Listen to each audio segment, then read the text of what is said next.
Ian, we got a Patreon. Patreon.com/CU podcast. You go, you pay, you get full video podcast. Writings about once a week. I should probably do one tomorrow. Hangout once a month. Maybe you want to do it this Sunday? Let me get back to you on that, but I think that's going to be just fine. It's going to be just wonderful. And we do these poll topics. This was the closest ever. I think this happened once before where it was within a couple of votes. 1 vote difference, 50% split. I had to go to a recount. I had to download it. In second place, will computer games ever be as collectible as console games? By 1 vote it wins. Arcade games you could not beat as a child that others could. Yay, it won! You're going to start this one. Oh, I am? Yeah. Okay, was not expecting that. Not saying you can beat the game, because you can't. But one of my first arcade loves was Spy Hunter, and I played the sit-down cockpit version of Spy Hunter in my good old Spaceport arcade. And as a kid, you're in love with the machine. The synth sounds, it was like stereo inside of that cabinet. I believe it was. You had the cool, what is that steering wheel called where it's not a full circle? I don't know what that called. The buttons on it. And loved that game. Boy, did I get my ass kicked once I got to the second stage, basically, and you had the tire slashers. Boy, was I not good at Spy Hunter at all as a kid. I was like 4, though. But you know what I mean? Like, that was a game that kicked your ass, but it was for the experience. It was probably like 50 cents back then. That was a probably expensive game back then. It was probably not a quarter to do the cockpit version. But as I grew older, had some training with the NES version. When I go back and play the arcade version, I do a lot better.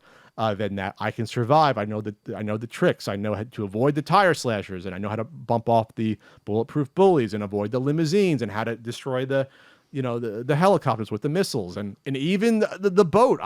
The boat section on the NES is horribly difficult. It's actually easier in the arcade, the boat section, which is weird how they did that. The missile launchers on the boats on the NES version, you have to like slow down and stop and let it like come over. It's almost like broken. That part of it, it's a broken game. Broken. So Spy Hunter is one that I definitely could not beat as a child. As I could. Another one was probably Commando.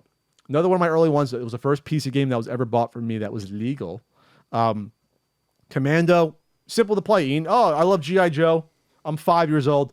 Put me on a Commando arcade machine. Run around and get shot up immediately in that game. That game was so quick and twitchy in the arcade when I was a child that I remember almost being so frustrated by that game in particular that I could not get far in that game. Ikari Warriors was the other one I played that I remember being better at for whatever reason, because it was a little bit more slower paced to start with. But I remember playing Ikari Warriors, and honestly, I probably never even twisted the knob. I probably didn't figure out the twisty rotary knob Sure. as a kid. I probably just strafed back and forth. Maybe that's what made it easier. Yeah, Damn, you played it more like a shooter. Yeah, and I probably did better that way, but obviously I couldn't beat those at all. I'm trying to think of any arcade game that I could quote unquote beat or at least do competently in when I was, we'll say, between 5 and 8 years old. We'll get a little bit older. There probably wasn't many of them, but in terms of competence, it was probably rough. Once you get to like the late 80s, you get to like Ninja Turtles arcade, early 90s, and it's like, okay, I'm a little more dexterity, a little more skill. I can get past those games. Rolling Thunder, as a kid, kicked my ass, but I still was in love with the game. I can get probably, I think, to the end of the first stage or close to it, but not to the end. I'm not going to brag and think I was 6 years old and can beat Rolling Thunder. Oh, no. I probably can get to like when you go down the stairs, part, sure, which is like halfway through the stage, basically. Yeah. And then probably dying somewhat after that before you get to the barrels, where they can hide in. That's probably where I got to Rolling Thunder. So that kicked my ass. That's a hard game, though. You get one-shot deaths. That's a hard game. Yeah. For me, I'm not good enough at video games to have anything that I can like totally destroy now that I couldn't when I was younger. But that's not the question, though. It's particular. It's just what others could be at the time that you couldn't. Beat 'em ups. Beat 'em ups were always the games I had trouble with as a kid. I think at some point it came down to the other kids being better at them. Maybe they got more tokens. Maybe they were quarter feeding a little bit more. Oh, sure. But I never tried to play beat 'em ups as anything other than it's weird. It highlights some of the weird things about my brain. So I was growing up, I always just kind of played them as they were presented to me. I'd walk up to the characters and start hitting buttons and die, and I'd wonder at how anyone could ever get anywhere in a beat 'em up. Really? On 1/4. I was awful at them. Well, as a kid. 1/4's tough, but yeah. Yeah, but I mean, even low quarters or anything like that. $1. I loved the Teenage Mutant Ninja Turtles game as a kid because I was a kid, and of course I did. But I was miserable at it, and I would rarely touch it because I would lose just everything I had. But as I've gotten older, beat 'em ups have actually kind of slowly have started to become the genre I'm maybe the best at. I can, and part of it has been playing so many of them over the past couple of years, and learning how beat 'em ups work and paying attention to like the clockwork, mechanics of the enemies and things like that, and actually just understanding what makes a beat 'em up tick and how to move around and interrupt your attack animations. Maybe you don't always want to go into that third attack because it's going to slow you down. You're going to get hit. Moving around.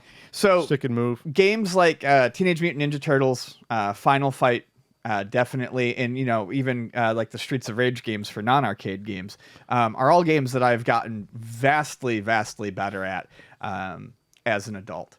And I think the other area where I've really improved is arcade shooters. Like gun shooters, you mean? No, like shoot 'em ups. Oh, shoot 'em ups. Okay. Yeah. I was miserable at those as a kid. Those to me were games, I mean, until I was like in my early teens, I was like, these are games that just straight up fucking cheat. Like, these are made to eat your quarters, and they are, but learning how to like look at the screen, move around the screen, dodge and play those shooters and get better at them. Still not great at them, but that's probably the most rewarding and fulfilling advancement I've made in games that I was awful at as a kid. I'd watch people play Galaga, for a simple example, and get up to like level 25, and I never could. And now I can do stuff like that. I can 1-credit clear certain shooters. So definitely been improvement in that area. And then one where I wish I had improved more, but I haven't, fighting games. I knew so many kids as that I was growing up with that were way better at me than fighting games. I had a friend growing up who would sit in the arcade and played all the Mortal Kombats and got good enough to beat them all. I mean, even sometimes without... You couldn't beat Mortal Kombat? I couldn't beat Mortal Kombat. It does have rubber band AI, but like I couldn't even pretend to do it even with a couple of credits. Whereas I knew tons of people who could. Same with Street Fighter. But as I've gotten older, that is something that I have been able to do.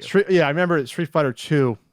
I must have beat it at some point in the arcade because I'm good at Street Fighter 2. But yeah, I remember the last. He was originally Vega, and Bison being really difficult, even more than Sagat. Yes.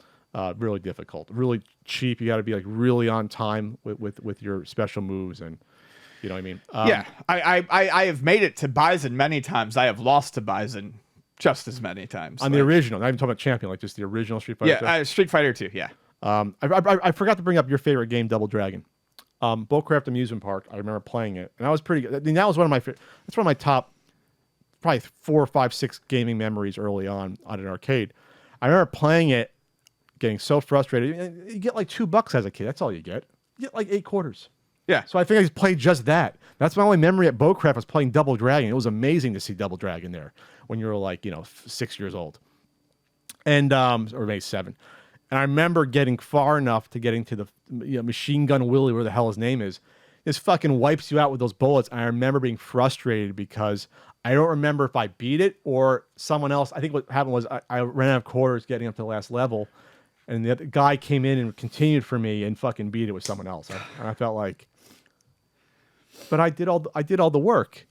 I got the work. But at that point, though, you had it at the course because like that boss was. I think he ran back and forth and just shot at you like 3 hits, you're done. Jeez, you know what I mean? Like those bullets took out a lot. Yeah, they definitely did. So I remember those. I remember seeing the ending as a kid, but I did not get the ending. So I think Dick the Quick Pat was just like, over there. That happened to me once with Turtles. Actually, I remember playing with friends and I ran out of quarters as we got into the Technodrome. And that was still only a quarter game. Those games were the 4-player games were still a quarter because they realized, hey, we're making our money back on volume.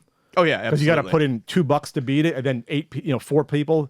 You know what I mean? That is something I clearly remember. I mean, and I was playing that Turtles game when it was brand new. I remember 89. that being, I played that. Yeah, I remember that being a quarter game. I remember seeing that at Spaceport, and I was like, what? That's when obviously the movie was coming out in '89. The show had been on. Show had been on for like a year, like a year and a half or something. So like right now a year. So like that's when it really blew up. And the show was like '89. That was the year. That's when the toys got more popular. I believe. Was that the first year the toys was 88 or 89? I always forget that. But anyway, so yeah, I'm sure we're missing some. You know what? Here's another one. One last one. The regular light gun shooter games. A game like Operation Wolf when you were a kid, you did not have the reflexes, I think, or the aiming. Plus, the gun's so big. Nowadays, yeah, I could probably beat that game on a reasonable amount of quarters. I probably can do that. As like an 8-year-old, 7-year-old, oh no, I couldn't do that with games. Absolutely not. Absolutely not. You just don't. You'd have the skills to do that. That's something. Yeah, I think when you get older, that's one of the few games I think your reflexes don't matter as much as just like the aiming and strength and dexterity as you get older. Right. For those light gun games.